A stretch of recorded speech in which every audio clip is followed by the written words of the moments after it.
Magandang araw po sa inyong lahat ha. Well, alam niyo po, balikan po natin yung naging privilege speech nitong si Congressman Legarda Leviste laban dito kay Executive Secretary Recto at Gardiola. Alam mo, matagal na namang mainit ang dugo nitong si Congressman dito kay Congressman Gardiola dahil matagal na niyang sinasabi na itong si Congressman Gardiola, palibasa galing ng DPWH, ay talaga isa sa mga nakikinabang dito sa mga napapabalitang mga korupsyon sa DPWH. Pero ang kanyang mga aligasyon kay ES Recto ay tingin ko napakaseryoso. No? Kasama na yan na di umano, itong si Congressman Gardiola ay nag-contribute ng isang hanggang bilyon para sa kandidatura nitong si Vilma Santos at ang kanyang mga kaanak no, nung sila tumakbo nung nakalipas na eleksyon. Kung maalala nyo, yung isang anak niya ni Vilma Santos, no, sa anak niya kay Ralph Recto ay ngayon congressman ng Lipa at natalo naman bilang vice governor itong si Lucky Manzano. No? So ang tanong, kung totoo yan, ano naman kayang inaasahang kapalit nitong si Congressman Gardiola dito sa kay Recto, no? At bakit siya magpo-contribute ng 1 bilyon? Bukod pa dyan, sinabi rin ni Congressman na itong si Gardiola ay linapitan siya kung merong siya mga proyekto na naiisip, lalong-lalo na yung mga road opening project, no? At inalok siya dahil pwede raw mapondohan yun, no? So ang sistema dyan, gagawa sila ng program of works, i-identify nila kung anong proyekto yan. Ang gusto ni Congressman Gardiola, yung mga road opening, no? At bahala na raw siya magpapondo. At siyempre, ang sabi ni Congressman Legarda Leviste, gagamitin niya yung influensya direkto para makapasok yan sa budget. So, siyempre, ang nangyari was meron bang documentary evidence para patunayan ito? Well, ang sinabi ni Congressman Legarda Leviste na wala, pinapaalis o pinaalis na nga yung talumpati niya sa Kongreso, sa House Records. Well, ang hamon naman ni Congressman Legarda, well, darating naman ang panahon na kinakailangan talaga harapin ni ES Recto itong mga issues na ito. Ang sabi nga ni Congressman, ito daw ang dahilan kung bakit hindi pa sinusumite ang papeles ni Ralph Recto bilang Executive Secretary sa Commission on Appointments. At alam naman natin sa Commission on Appointments, naroroon ang ina ni Congressman Legarda Leviste na siyempre no, si Senator Laurel Legarda. No? At sa tingin ko, talaga naman dapat bigyan ng kasagutan ni Ralph Recto itong mga paratang sa kanya. No? Kasi ano nga bang hihinging kapalit ni Gardiola kung totoo na 1 billion ang binigay niya sa kandidatura ni Vilma at ang kanyang mga kaanak nung huling eleksyon dyan sa Batangas. No? Alam niyo po, ako naging congressman ako. Ano ba ang proseso kung ikaw ay gusto mong magkaroon ng isang proyekto? Well, alam mo, dapat yan, dumadaan talaga sa mga regional development councils. No? Talagang dapat kung meron kang proyekto dyan, yung feasibility study, ipipresenta mo una sa provincial level, tapos sa regional. Tapos sila magpapadala niyan sa DPWH para ma-include dun sa budget call, no? Na isusumiti ngayon sa DBM at kung yan naman ay merong sapat na pondo at talagang tingin nila merong dahilan, ipapasok yan doon sa proposed budget ng departamento.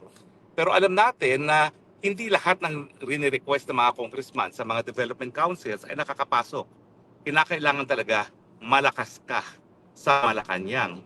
Dahil sa kadami-rami mga proposed projects sa mga congressmen at mga senador, siyempre unahan yan dahil limited din naman ang pondo ng gobyerno. Hindi naman lahat yan mapupuntuhan.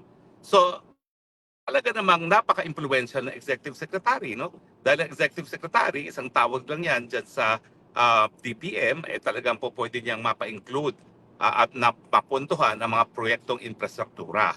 So yung sinasabi ni Congressman Legarda Leviste, talagang meron pong katotohanan yan na kapag nagsabwata ng isang congressman na galing sa DPWH at ang isang executive secretary, pwede talagang makakuha sila ng pondo, no? Para yung mga proyekto nila mapunduhan sa darating na taon. Now, sino ba kasi si Gardiola bago siya naging congressman? Siya po ay naging undersecretary dyan sa DPWH. So alam niya mga pasikot-sikot. Sa totoo lang, wala siyang problema pagdating dun sa paggagawa ng mga proyekto na pwedeng papondohan. Ang mga proyekto naman kasi dyan, ang kinakailangan, yung tinatawag na program of works. No? Yan yung specification kung ano talaga proyekto at kung magkano kailangan ng proyektong yan. No? dahil nga siya taga DPWH, sila naman ay ginagawa ng mga DPWH engineers, wala siyang problema. Ang hinihingi niya yung mga proposals, lalong-lalo na yung mga road openings. Kasi nga, marami na namang mga college dyan sa Batangas. Alam naman natin, isa yan sa pinakamaunlad na probinsya sa Pilipinas, no? So ang kinakailangan talaga is magkaroon ng pagkakataon na magkaroon ng mga bagong proyekto. Kasi you can only build so much roads, no? So ang hinahanap daw talaga niya ay yung mga road opening projects at siya daw ang bahala magpapondo, no? At siyempre dahil nga ang naging talumpati ni Congressman Legarda Leviste ay siya nagpondo sa kandidatura ni Vilma, natural inaasahan ni Congressman Garjola siguro yung katotohanan na gagamitin ni ES Recto yung kanyang impluensya para mapondohan yung mga projects na i-specify nitong si Congressman Legarda Leviste.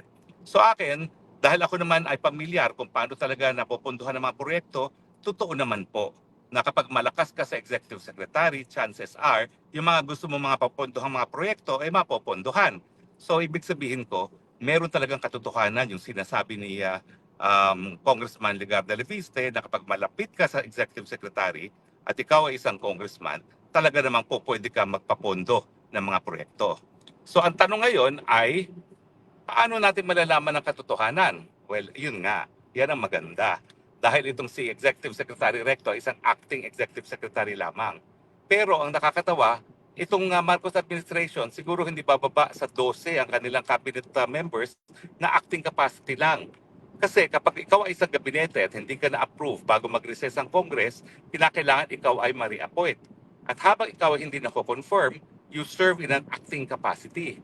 So, kaya nga ang tawag sa kanila is mga acting lamang, no? Kasi nga hindi pa sila confirmed. Of course, dahil malapit na ang pagkatapos ng termino ni Marcos, pwede naman na baka naman hindi sila interested na ma-confirm, lalong-lalo na si Ralph Recto dahil yan naman tatakbo muli bilang isang senador and chances are mananalo yan kasi ilang beses na nga siya nanungkulan at syempre lolo pa niya yung kakilala, yung si Claro M. Recto at saka si Vilma Santos na artista, no? So walang kaduda-duda, makakabalik yan sa Senado. Kaya lang naman yan nagkongreso kasi nga nag 2 terms na siya, no? Kung di ako nagkakamali, parang 4 na beses na ata yan na naging senador, no? At ilang beses na rin na naging congressman, no? So, magkakaroon sana ng pagkakataon kung isusumite ang papeles ni Executive Secretary Recto sa Commission on Appointments. At bahala na ang nanay ni Legarda Leviste na busisiin itong mga bagay-bagay na ilinabas ni Leandro, no, sa kanyang privilege speech. O nga pala, sa tingin ko, unfair naman yung ginawa nila na pinabura ang proceedings, yung teksto ng kanyang privilege speech kasi privilege speech nga yun eh. Kaya nga tawag dyan, privilege hour, kahit anong sabihin mo dyan po pwede. Dahil ikaw ay insulated from libel kapag ikaw ay nag-deliver ng isang privilege speech. Ang dapat nangyari dyan, dahil ito naman ay isang privilege speech na nadali rin ng isang sitting congressman, dapat right there and then nag-object dahil against House rules yon na ikaw ang magpi-privilege speech laban sa isang kapwa congressman. Pero ang problema, hindi naman sila nag-object on that basis. So dapat yan, hindi pinatuloy ang privilege speech kung ang dahilan nila ay dahil ito ay paninira sa isang kapwa congressman. Palibasa, wala siguro dun si Garjola at siguro hindi niya alam ang parliamentary procedure, natuloy ang talumpati at ngayon pinabura na lang dahil daw walang katotohanan. Mali po yan. Kaya nga privilege hour ang tawag dyan, pribilehiyo yan ang miyembro ng isang kongresista at kaya naman binibigyan yung ganyang pribilehiyo dahil alam nila na ang trabaho talaga ng congressman bilang isang policy maker ay makipagbalitaktakan. Dahil sa pamamagitan lamang ng balitaktakan, malalaman ang katotohanan at ang solusyon sa ating mga problema bilang isang bayan. So ang hamon ko ngayon kay Executive Secretary Recto, abay, sagutin niyo naman yung paratang sa inyo laban ng inyong sariling kababayan si Congressman Legarda Leviste. O di ba? Wala namang masama kung mapapatunayan na nagsisinungaling siya. Pero yung sinasabi niyo na hindi malapit itong si Garjola, nagpakita na nga ng picture itong si Leandro na talaga namang nagpapakita na nandoon sa isang yate si Ralph Recto at si Congressman Garjola, no? At hindi naman talaga makakaila kung ganong talagang kapangyarihan ng Executive Secretary. Siya ay isang little president na pagdating sa pagkuha ng pondo, talaga bang walang kaduda-duda o pwede talaga mabigyan ng prioridad para sa pagpapondo ang mga projects na po pwedeng ma-recommend ni Congressman Garjola. At oo nga pala dahil si Congressman Garjola isang party list, hindi limitado ang kanyang mga proyekto sa isang distrito lamang. Kasi kapag ikaw ay isang district congressman at ikaw ay nagkaroon ng proyekto sa labas ng congressman mo, mag-aaway talaga kayo nung congressman ng distrito kung saan siya maglalagay ng pondo, no? Pero siya ay dahil party list, national siya, pwede siya maglagay, bagamat ang warning dyan, talaga namang yung pagkakataon ng mga district congressman para sabing wala akong pakialam sa'yo, hindi mo distrito to, ang proyekto nasa distrito ko, akin ang kita. Yan po talaga ang awayan sa panig ng party list congressman at district congressman. Miski ang party list na nakakuha ng pondo para dun sa kanilang tubo, para dun sa kanilang kurakot, talagang minsan dahil loyal ang district engineer sa district congressman, talagang matatalo ang party list congressman in favor of the district congressman. Pero siyempre, iba naman si Garjola. Kasi si Garjola galing mismo sa DPWH. So baka ma-impluwensyahan niya yung district engineer, hindi mo po pwede ipaglaban to para kay congressman dahil alam ko naman talaga ang nagpapondo nito ay si Congressman Garjola. At hindi lang yung kaalaman actually ang magiging dahilan para kung ano man ang kita ay mapupunta dun sa party list congressman na yan. Kung hindi, dahil nga merong personal na naging relasyon yung district engineer kay Garjola mismo bago siya naging membro ng Kongreso. In the end po, sa totoo lang, kung totoong sinasabi ni Congressman Legarda Leviste, pera-pera po ang pinag-uusapan dito. At ang